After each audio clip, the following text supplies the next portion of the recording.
Welcome back to the last bit of the last show of the week, where we're going to be talking TV with Kevin O'Sullivan now. I didn't have time to ask last week, but what do you make of the new Bake Off lineup that's been announced? I think it's a strange mixture of kind of radicalism and conservatism. So you've got an old lady for an old lady. Prue Leith comes in for Mary Berry. Yeah. Sandy Togsvig, fairly safe pair of hands. You know, she's a bit like Mel and Sue wrapped into one, isn't she? Yeah, she's a good broadcaster. She'll be safe. And then, of course, you've got out of left field Noel Fielding, the weird glam 70s rock guy, who is the daring member of the team. Whether or not Bake Off fans will take to him, I think we will await to see with bated breath. We will indeed. Looking forward to that. Let's start this morning looking at BBC Three mockumentary This Country. Set in the Cotswolds, it's a 6-part comedy that follows the lives of cousins Kerry and Curtin Mucklow. Isn't that Gareth from The Office? Yeah, it doesn't half look like him, does it? And the whole idea of a mockumentary is very similar, very similar, and often very funny. It's good. I really enjoy it. So Curtin there, the guy, is going off to college because he's bored with life in this village. And Kerry is explaining that you shouldn't do it. Why do you want to do it? I want to do something with my life. And she says, well, we're all going to die anyway, so what's the point of doing anything?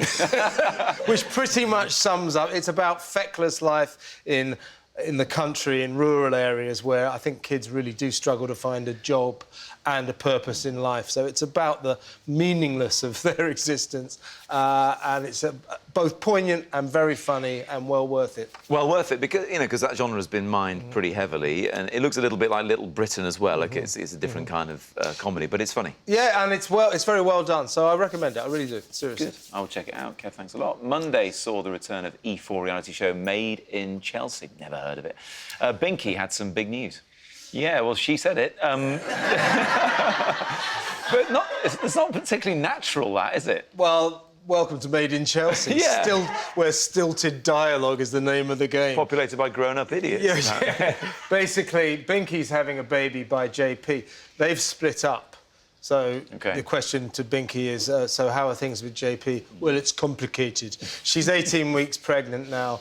Meanwhile, Mark Francis, the self-styled aristocrat of the piece, is organising a Russian ball. And so every episode of Made in Chelsea usually sort of gravitates towards, at the end, some kind of social event. And Mark Francis's Russian ball, like all of them, is completely empty. There's about 7 people in it with a glass of champagne. Yeah. So these do's at the end of Made in Chelsea are just soul-destroyingly awful. And then they go about their lives meeting in various bars saying, that girl's been texting me and I'm in trouble with my other girlfriend because of that. Oh, who's been texting you? You've been texting. Oh, you texted, text. Let's go to the Russian ball. This is rubbish. Yeah, there you go. That's it. That's Made in Chelsea for you, yeah. And they're all called things like Tiff and Toff and Taff. Yeah. It's ludicrous. It's Series 13, unlucky for some. Viewers. I wonder if Binky, with that pregnancy, realises just how bad maternity pay can be in this country. Is it going to be a big concern for her? Yeah. Or maybe not. They're all loaded. Are they really all I think a lot of them loaded? are. I don't think a lot of them all... Some of them don't even seem very posh, but lots of them are loaded, yeah. A moot point. Dramatic scenes in Emmerdale last night saw murderer Emma Barton head to church to confess her sins. Impressive performance. Yes, but if you've murdered someone, i.e. your husband, by shoving him off a bridge into a busy, crowded road where he got run over and died, and then there was a massive pile-up and about 300 people died, what you want to... and you get away with it, don't go to the church and start confessing everything to God verbally, vocally, because somebody's listening round the corner. Well, there was a camera there. Yeah, well, no, also, there's a camera. There's a camera, and there's 6 million people are watching, so you're in trouble. No, round the corner was Faith, Chaz's mum, who's recently come on the scene. She overhears Emma's dramatic confession, and therefore Emma's now in big trouble and is clearly going to get done for it. So Emmerdale... best soap at the NTAs, beating EastEnders and Coronation Street. And this week, Best Soap at the Royal Television Society Television Awards.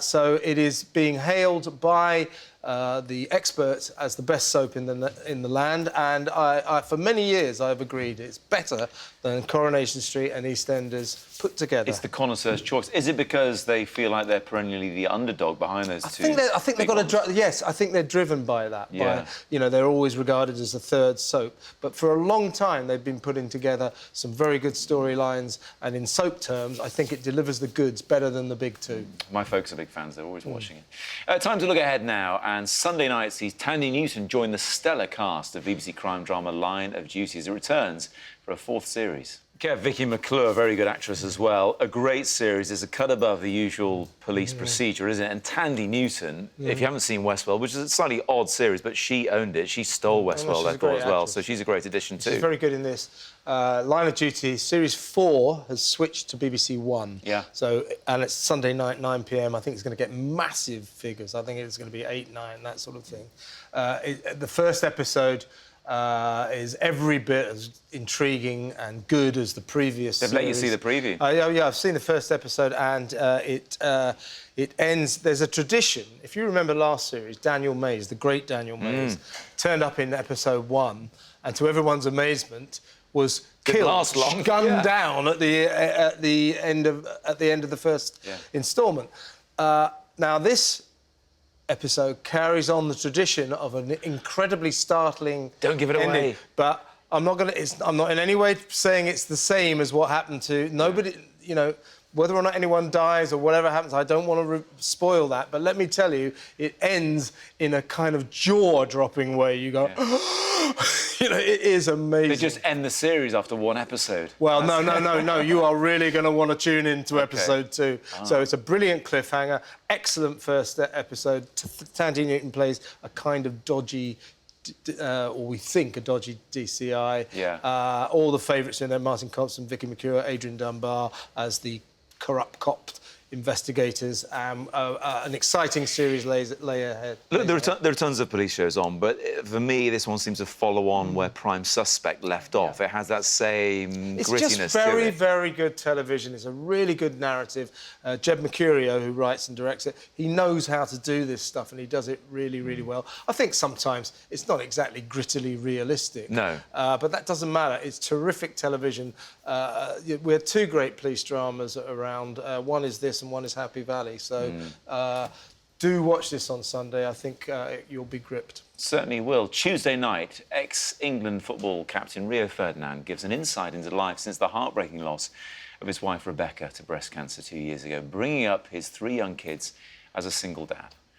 Seems like he's being very brave doing this. I do think he is, because he doesn't need the money and he doesn't need the fame. No. So I think he's genuinely done it to help other families in a similar position. His wife, Rebecca, his beloved wife, Rebecca, died in 2015, 10 weeks after she was told she had, serious breast cancer. It was a resurgence of something she had in 2013, came back in 2015, 10 weeks later she's gone. Rio's left with 3 kids, and he's clearly a devoted father, and as the title says, he's being mum and dad to them. And what's interesting about it, he's a cosseted footballer who's having to re-engage or engage with normal life, So he's saying things, I didn't even know where the washing machine was. He said, now I'm there 10 times a day filling it up. He's taking the kids to school, he's doing everything. He's feeding them, you see him plaiting his little daughter's hair. He's having to do the whole thing. And I think it's a brave thing he's done. I recommend everybody watches this, because there are lots and lots of families that he meets up with other fathers who suffer this. And, of course, there are mothers in the same situation.